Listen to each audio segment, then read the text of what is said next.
G'day fellow Helldivers, welcome back to the channel.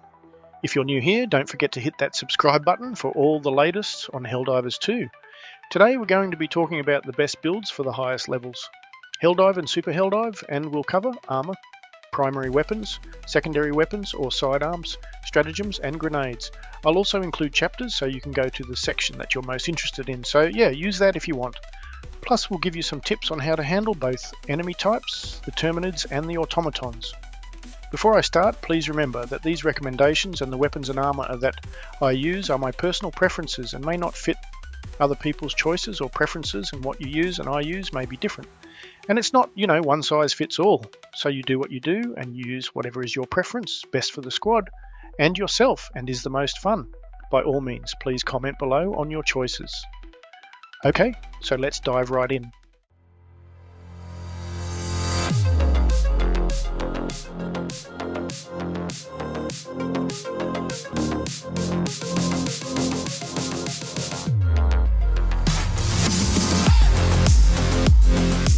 First up, armor.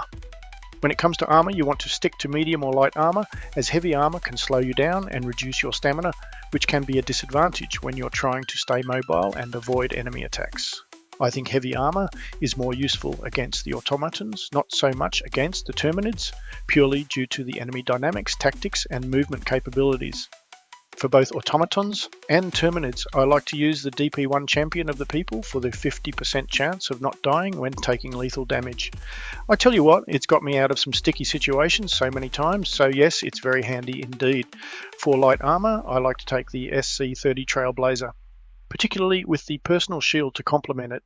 It's great when you want to get around the map fast, especially when it's used with a stamina boost. And if you're going to go light armor, you might as well take the one that has the most speed and stamina, so get the most bang for the buck. Okay, now onto the primary weapons. For the primary weapons, the SG2-25 Breaker Incendiary Shotgun and the +1 Scorcher energy weapons are my top choices.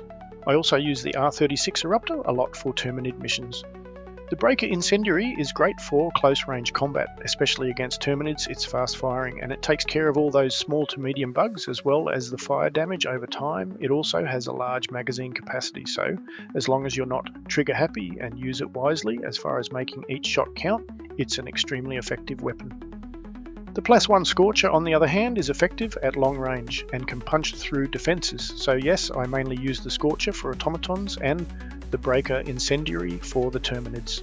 Alright, onto secondary weapons. In terms of secondary weapons or sidearms, the P19 Redeemer pistol is a solid choice and one that I use most of the time.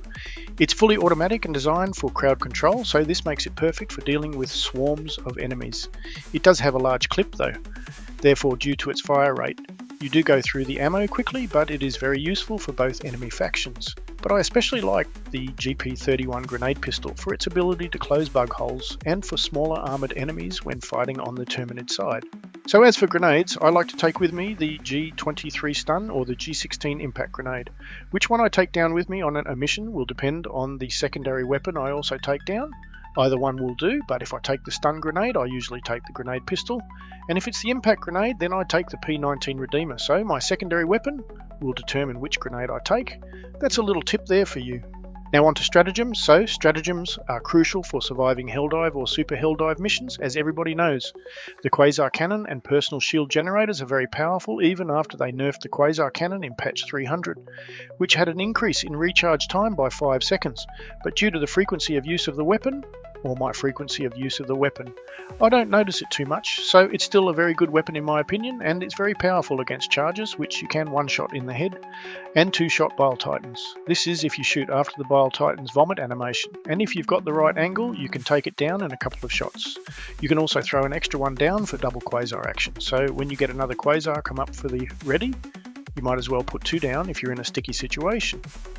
Also, the personal shield generator was nerfed back in patch 100, with an increase in delay before recharging, but it's been so long since that I don't notice it anymore, and it's still good for protecting against Terminid melee headshots, bot rockets and friendly fire from teammates.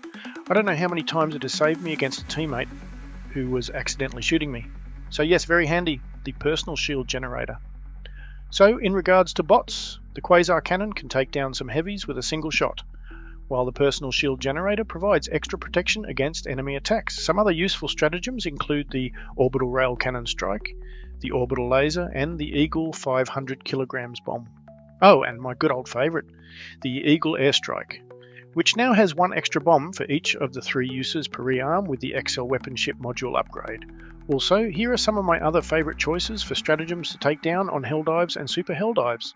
As we have so many choices, you can't just keep choosing the same ones every time you go down on a mission. You have to change it up a bit due to the variations in the mission types, the LS5 Guard Dog Rover for Terminids and the autocannon for bots.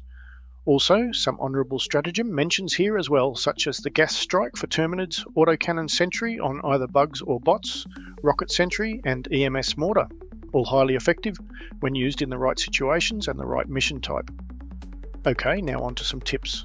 First, always stay mobile and always be moving, unless there's a lull in the enemy spawn so you can stock up on ammo or do some exploring around the map for super credits, samples or other items.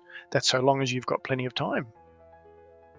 Unlike bug breaches, bots are mainly delivered via dropships, and there's virtually no limit on how many can drop in on your position, especially on higher difficulties such as Helldive and Super Helldive. This can be a losing proposition, especially on extraction. However, if you've got a well-coordinated team of 4, you can defend the extraction point. But for me, going in random groups, that scenario is few and far between. But, you know, it probably happens in about 1 out of 4 pickup groups, depending on how good your teammates are. Okay, the second tip is to select the right weapon for the right job. Bots tend to arrive fewer in numbers than bugs, but are heavily armed, so focus on weapons that hit hard and punch through defences. On defence missions or Terminid missions, take down more sentries and eagles than you usually would, so changing it up for the mission type is basically what I'm saying. And if you join a mission, make sure you look at the briefing before you select the stratagems and weapons, and before readying up, and also check what everyone else is taking down. That's quite important to do that. Thirdly, positioning is crucial. The bots won't stand idly by while you run circles around them, but by spreading your squad around and forcing the enemy to pick a target in one direction, it'll expose its weak points. The fourth point isn't a tip, but rather a significant quote from patch 300 released in April 2024. Patrol spawning has been increased when there are fewer than 4 players. The fewer players there are, the greater the change. For 4-player missions, there will be no change compared to before. The most noticeable change will be for solo players at higher difficulties. Remember this, when you're not playing with a full crew, missions will be considerably more challenging. Note that while there were some adjustments to patrol spawning in the more recent patch 1.2.01 in October, these tweaks were related to changes when objectives are completed, not to the original alterations made in patch 300. As far as I know, the original change to patrol spawning has not been reverted or modified. Please correct me in the comments if this information is outdated. So in conclusion, here's a screenshot of all my weapons and stratagems that I use on the hardest levels. Playing at these levels requires a careful selection of armour, weapons and stratagems, as well as strategic gameplay, and a good set of teammates, and a well-prepared Helldiver is a successful Helldiver. So again, these are my choices on screen for both the bugs and bots. Okay, that's all for today's guide on the best build for the hardest levels in Helldivers 2. Don't forget to like this video if you found it helpful and share it with our fellow Helldivers. Stay tuned for more updates, and as always, keep fighting for Super Earth. Thanks for watching, and we'll see you all in the next video. Bye bye for now.